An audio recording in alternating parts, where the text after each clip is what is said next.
Hello students, last time हम पढ़े थे हमने मैथ्स 2 का 8 chapter that is probability distribution. पिछले वीडियो में हम लोगों ने अपना बाइनोमियल डिस्ट्रीब्यूशन 8.3 खत्म कर लिया था। आज के इस वीडियो में we are going to start with 8.4। 8.4 में कुछ बेसिक चीज़ें जो हम लोगों को पहले समझनी पड़ेंगी वो मैं तुम्हें बता देता हूँ, उसके बाद डायरेक्टली हम लोग चलते हैं अपने एक्सरसाइज के ऊपर। नाउ 8.4 जैसा कि मैं तुम लोग को पहले भी बता चुका बेसिक वाले लेक्चर में कि 8.4 के अंदर हम लोग पढ़ेंगे पॉइजन डिस्ट्रीब्यूशन। 8.4 में हम लोग क्या पढ़ेंगे? पॉइजन डिस्ट्रीब्यूशन, है ना।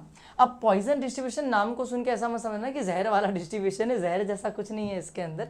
पॉइजन डिस्ट्रीब्यूशन भी हम लोगों को प्रोबेबिलिटी निकालने का एक तरीका देता है, एक आसान तरीका, है ना। और कुछ केसेस में इसका यूज़ किया जाता है, जैसे वॉर वगैरह के लिए जब कोई प्रोबेबिलिटी निकाली जाती है तो पॉइजन में से निकाली जाती है, ठीक है। हम लोगों को ज़्यादा डीप में घुसने की ज़रूरत नहीं है, हम लोग सिर्फ इतना समझते हैं कि पॉइजन डिस्ट्रीब्यूशन अभी अपने को पढ़ने का है। प्रोबेबिलिटी का क्या सीन होता है इसके अंदर वो देख लेते हैं हम लोग। देखो, सबसे पहली चीज़ प्रोबेबिलिटी का फॉर्मूला। पॉइजन डिस्ट्रीब्यूशन के अंदर प्रोबेबिलिटी का फॉर्मूला थोड़ा सा अलग है। क्या फॉर्मूला बताऊँ? वहाँ पे फॉर्मूला है ई के पावर में माइनस एम, ई के पावर में माइनस एम इंटू m के पावर में x अपॉन में x का फैक्टोरियल। ये फॉर्मूला है पॉइजन डिस्ट्रीब्यूशन में। देखने में तुम्हें भले गंदा दिख रहा है पर बड़ा अच्छा फॉर्मूला है। e के पावर में माइनस एम, m के पावर में x अपॉन में x का फैक्टोरियल। इस पूरे में पता है सिर्फ एक चीज़ की वैल्यू अपने को पता करनी होती है। किसकी? m की वैल्यू। किसकी वैल्यू पता करनी होती है इस पूरे में? m। ये जो m दिख रहा है, m देखो इधर भी m दिख रहा होगा, इधर भी m दिख रहा होगा। x तो क्वेश्चन में मिल जाता है और ये ई का कोई मतलब नहीं है, बस हम लोगों को एम की बात करनी है। वैल्यू सिर्फ किसकी चाहिए? एम की। ये एम है क्या? इस एम को हम लोग बोलते हैं पैरामीटर। इस एम को हम लोग क्या बोलते हैं? पैरामीटर। क्या बोला जाता है इस एम को? पैरामीटर। यही एम पता है क्या होता है? यही एम अपना मीन है, यही एम अपना एक्सपेक्टेड वैल्यू है। एक्सपेक्टेड वैल्यू सुना था हम लोग ने, एक्सपेक्टेड वैल्यू निकालते हैं। ये एम वही है, मीन, एक्सपेक्टेड वैल्यू सब यही है, एम। समझ में आया? पॉइजन डिस्ट्रीब्यूशन के अंदर ये फॉर्मूला यूज होता है प्रोबेबिलिटी के लिए, ई के पावर में माइनस एम इंटू एम के पावर में एक्स अपॉन में एक्स का फैक्टोरियल। जब हम कोई क्वेश्चन करेंगे पॉइजन डिस्ट्रीब्यूशन का, अपना सिर्फ एक काम है, एम की वैल्यू निकालो, फॉर्मूले में डालो, एक्स रखो और काम खत्म, आंसर निकल जाता है। इतना ज़्यादा आसान होता है पॉइजन डिस्ट्रीब्यूशन। समझ में आ रहा है तुम लोगों को मैं क्या बोल रहा हूँ? तो let us start with the question. बस याद रखना हम लोगों को 2 स्टेप में पूरे क्वेश्चन सॉल्व करने होते हैं, सिर्फ 2 स्टेप में। पहला फाइंड एम, पहला क्या? फाइंड एम, एम निकाल लो। दूसरा क्या कर लो? प्रोबेबिलिटी का फॉर्मूला लगाओ और सब पुट करो, काम खत्म। समझे? एम निकालो, प्रोबेबिलिटी का फॉर्मूला लगाओ, एक्चुअली फॉर्मूले में एम की वैल्यू डालो, फिर तीसरा काम पुट एक्स, एक्स रख दो, है ना। इसमें एन पी क्यू तीन नहीं निकालना है पॉइजन की तरह, सिर्फ एम निकालना है, प्रोबेबिलिटी के फॉर्मूले में डालना है, एक्स रखना है, काम खत्म। समझ में आया? चलो स्टार्ट करते क्वेश्चन को, ज़्यादा बेटर अंडरस्टैंडिंग मिलेगी अपने को। यहाँ पर देखो अपने को क्वेश्चन नंबर 1 देखो क्या दे रखा है। लिखा है कि if x has Poisson distribution. Question में ऐसा लिख के देता है। ये चीज़ कभी भी वो तुम्हें क्वेश्चन में ही बता देगा। बहुत सारे बच्चे बोलते हैं यार सर पता कैसे चलेगा कि क्वेश्चन पॉइजन का है? पॉइजन डिस्ट्रीब्यूशन के किसी भी क्वेश्चन में अंदर ही लिखा आता है कि वो पॉइजन डिस्ट्रीब्यूशन का ही क्वेश्चन है, नाम लिख के आता है। बाइनोमियल में नाम नहीं लिख के आता है, पॉइजन में लिख के आता है। क्या लिखा है? If x has Poisson distribution with m is equals to 1, m की वैल्यू दे दी है 1, then find p x less than equal to 1। वाह, सिंपल सा क्वेश्चन है। क्या बोला मुझे क्वेश्चन में? देखो मुझे गिवन है m इज इक्वल्स टू 1, ये मुझे गिवन है। अब मुझे ये फाइंड आउट करना है, तो ये तो बहुत सिंपल है फाइंड आउट करना ना। चलो देखो क्या लिखा हुआ है, probability of x less than equal to 1, यही लिखा हुआ है ना।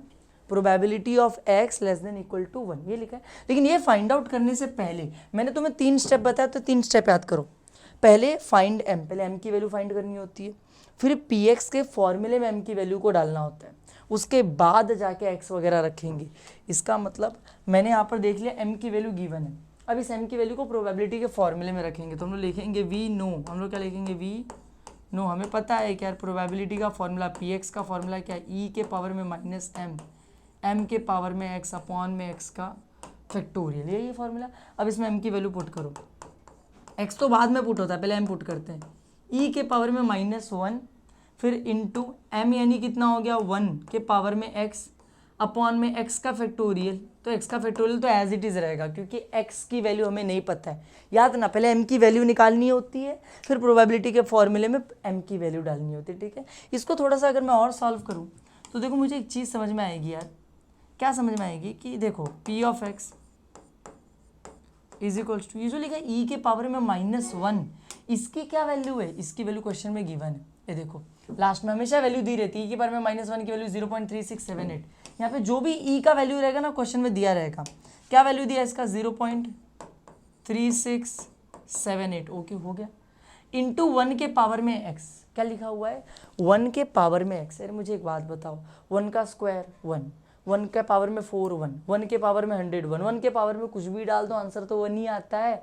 तो 1 के पावर में x मतलब आंसर क्या आने वाला है, 1 ही आने वाला है, तो उसको लिख के मतलब ही नहीं है। तो ये तो गायब ही हो गया, इसकी वैल्यू लिख दी 0.3678, अपॉन में क्या x का फैक्टोरियल है, तो अपॉन में लिख देता हूँ x का फैक्टोरियल। समझा, हम लोगों को m की वैल्यू डाल के अपने प्रोबेबिलिटी के फॉर्मूले को थोड़ा सा सिंप्लीफाई करके ऐसा बनाना होता है। अब चलेंगे क्वेश्चन के ऊपर। तो अब देखो जनाब क्वेश्चन क्या दिया है, px less than equal to 1।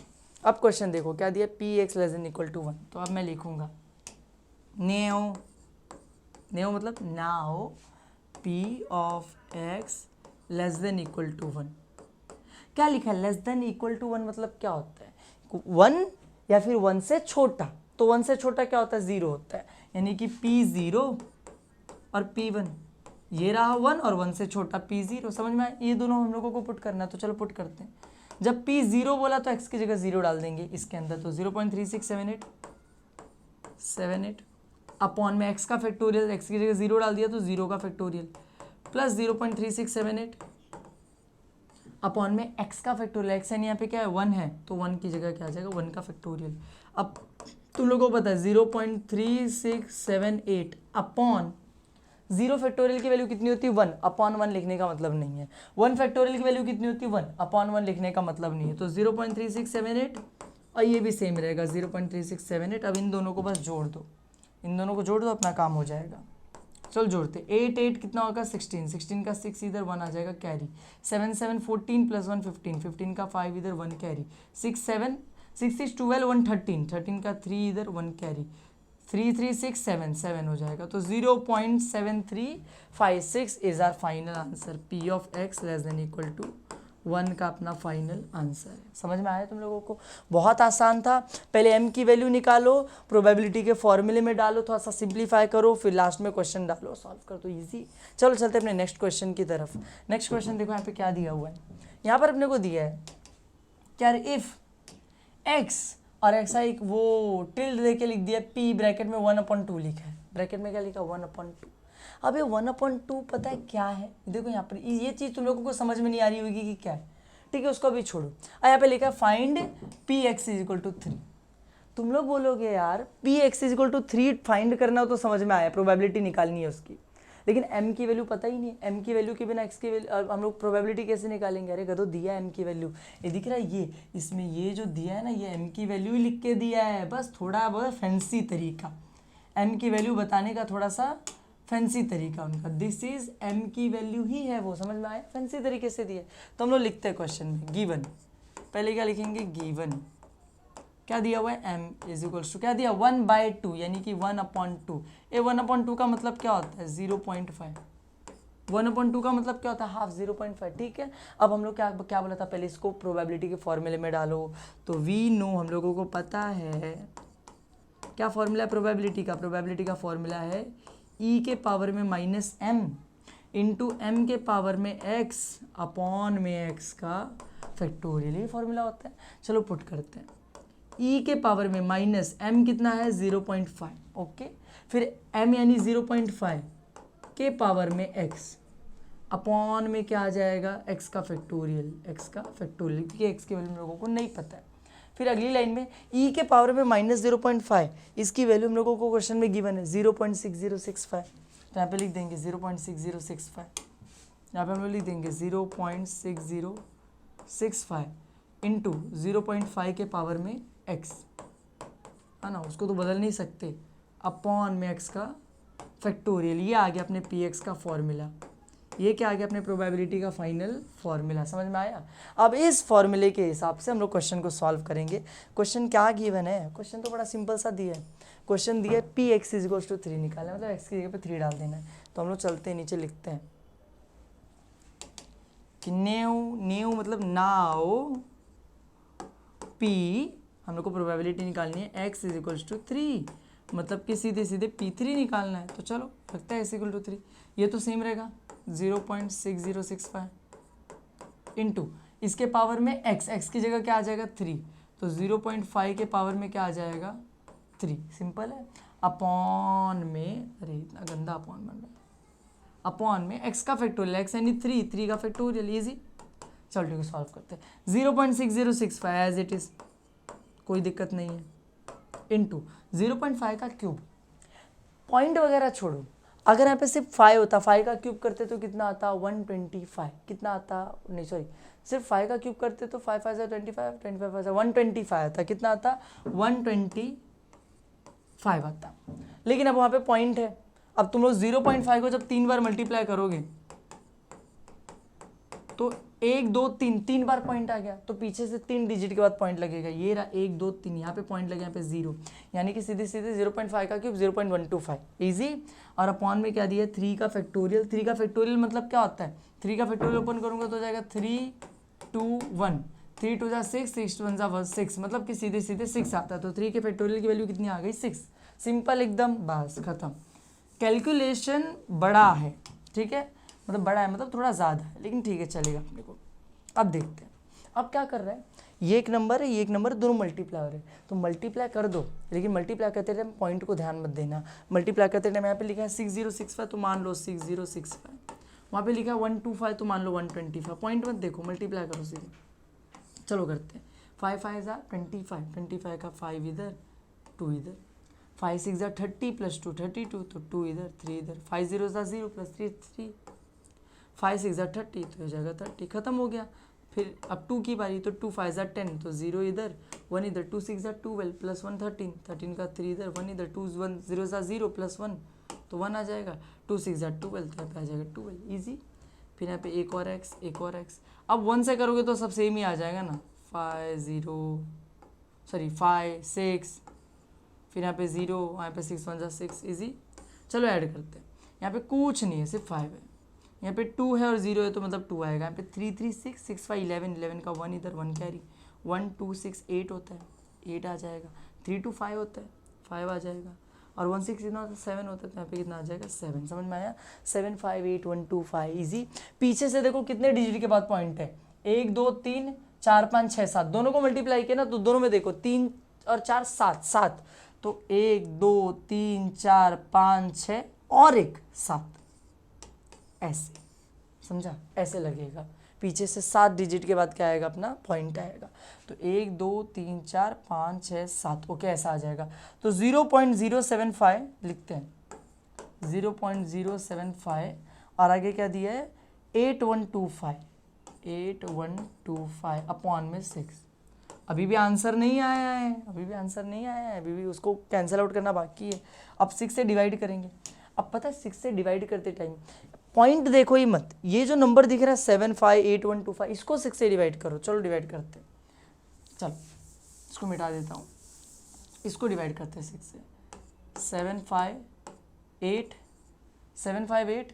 1 2 5 ना, इसको 6 से डिवाइड करो, ठीक है, करते हैं। चलो 6 के टेबल में 7 आता है नहीं, 6 1 6, फिर बचा यहाँ पे 1 और 1 के आगे 5 है 15, 6 2 12, बचा 3 और आगे 8 है 38, 6 6 36, बचा 2 और 1 21, 6 8 1 21 तो नहीं आता है, 6 3 18 है, बचा 3 और 2 32, 6 5 30, बचा 2 और 5 25 तो आता नहीं है, तो 25 तो नहीं आता है, 25 से छोटा क्या आता है 18 ही आता है। 24 6 4 24, बचा 1 तो नहीं आता है 6 के टेबल में, तो पॉइंट ले लेंगे, 10 हो गया। 6 के टेबल में 10 नहीं आता है, तो 6 1 6, बचेगा 4 के आगे क्या लग जाएगा 0 40, 6 के टेबल में 40 नहीं आता है, 6 6 36 हो जाएगा, इजी। बस इतना तक चाहो, इतने आगे में जाने की जरूरत नहीं, ठीक है। और ऑलरेडी वहाँ पर कितने 7 डिजिट के बाद पॉइंट था, तो इसको पीछे शिफ्ट करना पड़ेगा। तो 1 2 3 4 5 6 और एक 7, इधर पॉइंट आ जाएगा, समझ में आया।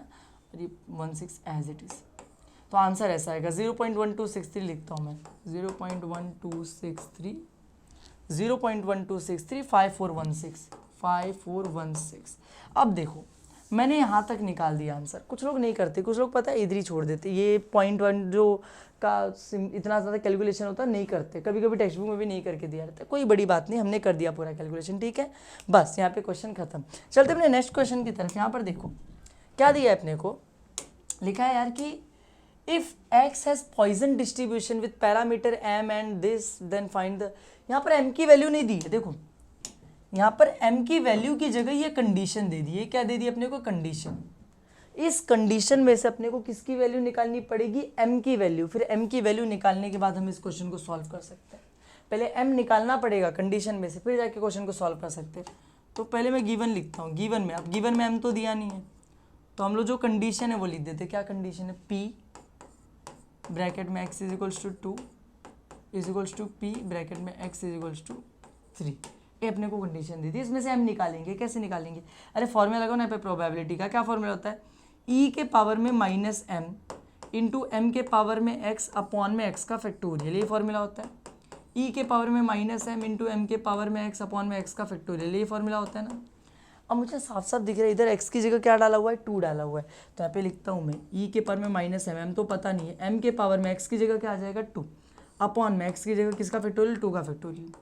e के पावर में माइनस m के पावर में x यानी 3 और यहाँ पे x का फैक्टोरियल यानी 3 का फैक्टोरियल। ईजी एकदम चिंदी। चलो आगे बढ़ते, आगे क्या हो जाएगा तुम लोग बताओ। अच्छा देखो एक चीज़ देखो, पता है क्या होता है, जब इक्वल टू के दोनों साइड सेम चीज़ होती है ना तो कट जाती है। जैसे यहाँ पे e के बार में माइनस m, इधर e के बार में माइनस m, दोनों एक दूसरे से क्या हो जाएंगे, कट जाएंगे।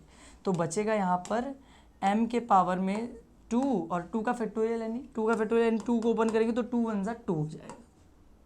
यहाँ पर हो जाएगा m के पावर में 3 और इसको जब ओपन करोगे तो 3 2 1 3 2 6 आ जाएगा। सिंपल एकदम, एकदम समझ में आ रहा है तुम लोगों को। अब क्या कर सकते हैं, अब क्या कर सकते हैं, अपना कर दे तो क्रॉस मल्टीप्लाई, ये 6 को इधर भेज देते हैं, ये 2 को उधर भेज देते, बताता हूँ मैं तुम लोगों को क्या करेंगे हम लोग। तो 6 इधर आ जाएगा, हो जाएगा 6m का स्क्वायर, 2 उधर चला जाएगा, हो जाएगा 2m का क्यूब। मुझे m की वैल्यू चाहिए ना, तो एक काम करो, सारे नंबर को एक तरफ ले लो और सारे m को एक तरफ ले लो। मतलब क्या, मतलब ये कि भाई साहब ये जो m स्क्वायर दिख रहा है यहाँ पे मल्टीप्लाई है ना, इसको उधर भेज दो तो क्या हो जाएगा, वहाँ पे पहले से m क्यूब था, यहाँ पे मल्टीप्लाई हो रहा है, उधर जाके m स्क्वायर क्या हो जाएगा, डिवाइड, तो डिवाइड बाय m स्क्वायर। यहाँ पे 6 पहले से था, रहने दो, उस 2 को इधर लेकर आ जाओ, तो वहाँ पे 2 मल्टीप्लाई हो रहा है, यहाँ पे क्या हो जाएगा, डिवाइड हो जाएगा। समझा क्या हुआ, m क्यूब पहले से था, m स्क्वायर यहाँ से वहाँ पे भेजा, डिवाइड हो गया। 6 यहाँ पे पहले से था तो 2 वहाँ से यहाँ पे लेकर डिवाइड हो गया। अब देखो ना, कैंसिल आउट करो इन दोनों को, तुम लोग खुद ही सोचो, ये दोनों जब कटेंगे तो m का स्क्वायर और ये m का क्यूब कटेगा तो सिर्फ m बचेगा। 3m में से 2m कट गया तो एक ही m बचा, और ये कटेगा तो कितना आ जाएगा, 3 3 2 6। बस m की वैल्यू मिल गई हम लोगों को, कितने आ गए, 3। समझ में आया। हम लोगों ने क्या किया, हम लोगों ने कुछ छोटी सी कैलकुलेशन कर ली और m की वैल्यू निकाल ली 3। अब इस m की वैल्यू के हिसाब से हम लोग क्वेश्चन को सॉल्व करेंगे, px greater than equal to 2 उसको निकालेंगे, ठीक है। तो अब आते हैं हम लोग निकालते हैं। Now p x greater than equal to 2, इसमें से हम लोगों को m निकालना, आंसर निकालना है। x greater than equal to 2 का मतलब समझते हो कि x की वैल्यू या तो 2 के इक्वल होगी या तो ग्रेटर यानी 2 से बड़ी होगी, तो 2 होगी। गिनती कहाँ से स्टार्ट होती है, 0 से, तो 0 1 2, हाँ, लेकिन अपने को 0 1 तो लेना नहीं है, अपने को बोला ग्रेटर देन इक्वल टू 2, 2 या 2 से बड़ा, 2 या 2 से बड़ा। चलो देखते हैं, 3 4 5 6 7 8 9 10। अरे मेरे को एक बात बताओ, मुझे एक बात बताओ, ये गिनती 2 या 2 से बड़ी है तो 2 तो ठीक है, लेकिन 2 से बड़ा मतलब कितना, 4 पे रुकेंगे, 5 पे रुकेंगे, 6 पे रुकेंगे। क्वेश्चन में ऐसा कुछ तो लिख के दिया ही नहीं है, ऐसा तो बोला नहीं 4 बार डाई थ्रो किया तो 4 पे जाके रुक जाऊँ, 6 बार थ्रो किया तो 6 पे जाके रुक जाऊँ, 10 कॉइन टॉस किया तो 10 पे जाके रुक जाऊँ, कुछ दिया ही नहीं है। और बोल दिया 2 या 2 से बड़ा, तो यार भाई 2 से बड़ा अगर हम लोग लेने जाएंगे तो पागल हो जाएंगे, क्योंकि हम लोग को पता ही नहीं रुकना किधर है, ऐसे तो इन्फानाइट तक जाना पड़ेगा अपने को। तो हम लोग पता है क्या करेंगे, हम लोग जाएंगे पीछे के रास्ते से। पीछे के रास्ते से कैसे जाते हैं तुमको मैंने बताया कि आगे के रास्ते में जो है उन सबको छोड़ दो। देखो पीछे कौन बच रहा है, 2 या 2 से बड़े के रास्ते में 0 और 1 छूट जा रहे हैं, तो यहाँ पे लिखो 1, फिर माइनस, कौन कौन छूट रहा है, 0 तो माइनस p0, कौन छूट रहा है 1 तो माइनस p1, काम खत्म। 1 लिखो और पीछे वालों को माइनस कर दो, तो p0 को माइनस कर दे, p1 को माइनस कर दिया। हम लोग पहले भी कर चुके हैं बाइनोमियल डिस्ट्रीब्यूशन में। बस चलो लगा दो फॉर्मूला, 1 माइनस सर P0 क्या फॉर्मूला होता है, e के पावर में माइनस m, m कितना है 3 है, m के पावर में x, m कितना है 3 है, पावर में x, x कितना दे दिया यहाँ पे 0, अपॉन में x का फैक्टोरियल, x यानी कितना है 0 है, तो 0 का फैक्टोरियल, समझा। e के पावर में माइनस m, m की जगह 3, m के पावर में x, m का वैल्यू 3, x की वैल्यू 0, क्षमता माइनस e के पावर में माइनस m, तो माइनस m यानी 3 आ जाएगा, और इंटू m के पावर में x, m यानी 3, x यानी कितना है 1 है, अपॉन में x का फैक्टोरियल यानी 1 का फैक्टोरियल। सिंपल, सॉल्व करते चलो। 1 माइनस e के पावर में माइनस 3 की वैल्यू क्वेश्चन में दी गई रहेगी 0.0497, कितनी थी 0.0497, तो चलो देखते हैं, लिखते हैं यहाँ पे इसकी वैल्यू 0.0497, ओके। 3 के पावर में 0 है, एनीथिंग पावर 0 इज 1, तो ये तो पूरा गायब हो जाएगा 1, 0 का फैक्टोरियल 1, सब गायब है, पूरा ही गायब, सिर्फ ये बचा माइनस 1 फैक्टोरियल कितना होता है 1 ही होता है, तो अपन में 1 लिखने का तो मतलब नहीं है। इसकी वैल्यू आ गई 0.0497 और 3 के पावर में 1 यानी 3, सिंपल, वहाँ पे 3 बच गया, तो 1 माइनस 0.0497 माइनस, इन दोनों को मल्टीप्लाई करना है, तो मल्टीप्लाई करते टाइम पॉइंट नहीं देखते, 497 को 3 से मल्टीप्लाई करो मल्टीप्लाई, 3 7 जा 21, 2 इधर 1 इधर, 3 9 जा 27 28, 8 इधर 2 इधर, 3 4 जा 12 14, 1482 आएगा।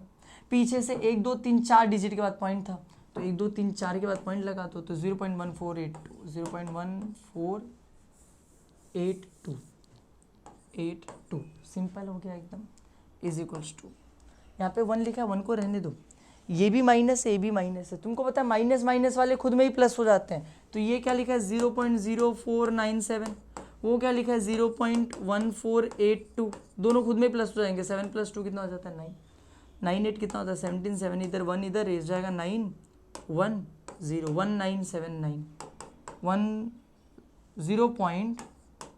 0.1979, लो वो भी हो गया। अब क्या करना है, 1 में से उन सबको माइनस करना है, 1 में से कैसे माइनस करेंगे, 1 लिखेंगे माइनस कर देंगे उसमें से 0.1979, 1 में तो पॉइंट है ही नहीं, तो लिखा लो पॉइंट, और कुछ है ही नहीं, तो 0 0 0 0 ऐसे करेंगे माइनस। 10 में से 9 गया बचेगा 1, 9 में से 7 गया कितना बचेगा 2, 9 में से 9 गया तो 0, और 9 में से 1 गया तो कितना बचेगा 8, और 1 में से, अब ये तो कैरी दे चुका ना, देखो इसने सबसे कैरी लिया, ये 10 हो गया था, 10 में से 9 गया 1, ये 9 हो चुका था, 9 में से 7 गया 2, 9 में से 9 गया 0, 9 में से 1 गया 8, ये तो कैरी दे चुका था, यहाँ पे कुछ नहीं है, तो 0 0 0 ही बचेगा, 0.8021, ये अपना फाइनल क्या आंसर है। और बस इसी के साथ इस क्वेश्चन का भी आंसर क्या हो गया, निकल गया। इसमें m की वैल्यू दी नहीं थी, बस हम लोगों को पहले कंडीशन दी थी, उस कंडीशन के हिसाब से मुझे m की वैल्यू क्या करनी थी, निकालनी थी। अब वो निकालने के बाद हम लोगों ने क्या कर दिया, पुट किया और अपना आंसर मिल गया। समझ में आया? तो आई होप तुम लोगों को पॉइजन डिस्ट्रीब्यूशन समझ में आ रहा होगा। आगे के क्वेश्चन हम लोग अगली वीडियो में कवर अप करेंगे। अगर ये वीडियो पसंद आए तो वीडियो को लाइक करना, चैनल को सब्सक्राइब करना। मिलते हैं नेक्स्ट वीडियो में। Thank you.